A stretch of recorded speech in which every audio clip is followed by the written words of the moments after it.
বার্সেলোনার ম্যাচটা যত কঠিন ভাবা হয়েছিল বাস্তবে হয়েছে ঠিক তার উল্টো। খুব সহজ করেই এই ম্যাচটা জিতেছে বার্সেলোনা। 4-0 গোলে রিয়াল সোসিয়েদাদকে রীতিমতো উড়িয়ে দিয়েছে ন্যু ক্যাম্পে। অথচ ম্যাচের শুরুটা দেখলে এটা বিশ্বাস হওয়ার কথা নয়, কারণ 3 মিনিটের মাথায় প্রথমে বল জালে জড়িয়ে গিয়েছিল বার্সেলোনারই। সেটা সার্জিও গোমেস, রিয়াল সোসিয়েদাদের স্ট্রাইকার, তিনি বল জালে জড়ালেও অল্পের জন্য অফসাইডের কারণে সেই গোল বাতিল হয়ে যায়। এরপর ম্যাচটা একটা কাউন্টার অ্যাটাকেই চলছিল। কোনোভাবেই বার্সেলোনার আধিপত্য বা একাধিপত্য বলা যাবে না, কিন্তু 17 মিনিটের পর থেকে এই ম্যাচটা পুরোপুরি বার্সেলোনার হয়ে যায় এবং পুরো ম্যাচের চেহারাটাই বদলে যায়, কারণ একটি মাত্র লাল কার্ড। রিয়াল সোসিয়েদাদের অধিনায়ক স্টোন দানি ওলমোকে ফাউল করে মার্চিং অর্ডার পেয়েছেন।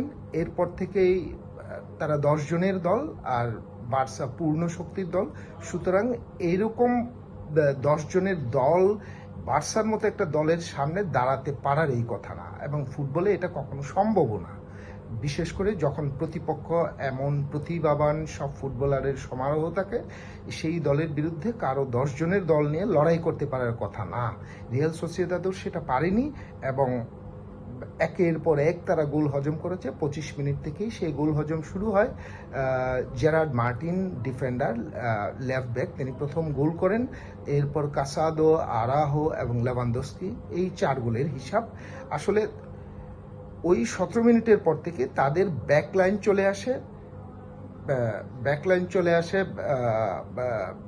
হাফ লাইন বরাবর, এবং ওইখান থেকে আক্রমণাত্মক মেজাজে তারা ফুটবলটা খেলতে থাকে এবং তার ফলেই পুরো ম্যাচের নিয়ন্ত্রণ তাদের হাতে চলে আসে।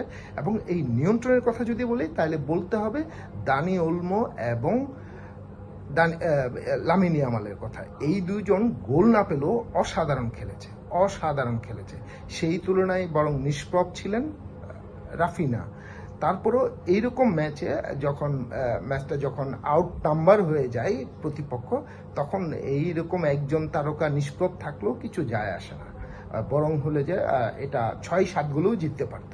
যাই হোক, ম্যাচটা খুব সহজেই জিতেছে বার্সেলোনা এবং জিতে তারা 26 ম্যাচে 57 পয়েন্ট নিয়ে তারা পয়েন্ট তালিকার শীর্ষে, এবং তাদের পরেই ঠিক আছে অ্যাটলেটিকো মাদ্রিদ 56 পয়েন্ট নিয়ে, এবং তৃতীয় স্থানে আছে রিয়াল মাদ্রিদ, যারা এক সময় 7 পয়েন্টে বার্সার চেয়ে এগিয়ে থেকে পয়েন্ট তালিকার টপে ছিল। কিন্তু সেই রিয়াল মাদ্রিদ এখন ছন্ন ছাড়া। অন্যদিকে বার্সেলোনা খেলছে দুর্দান্ত ফুটবল, এবং তাদের সেই ন্যু ক্যাম্পে আপনার সেই 4-4 অ্যাটলেটিকো মাদ্রিদের সঙ্গে 4-4 গোলের ড্র ম্যাচের পর থেকে তারা কোনো ম্যাচ হারেনি, এবং সেই যে ড্র ম্যাচটাও ছিল সেখানেও বার্সা দুর্দান্ত ফুটবল খেলেছিল। এবং বার্সার ফর্ম যখন এমন তুঙ্গে, রিয়াল তখন ছন্ন ছাড়া। সুতরাং আর পয়েন্ট টেবিলের যে অবস্থান দেখা যাচ্ছে তাতে লা লিগাটা এবার দুর্দান্ত জমে উঠেছে। এখনো 12টা করে ম্যাচ বাকি, সুতরাং এখনো শেষ কথা বলে দেওয়া যাবে না।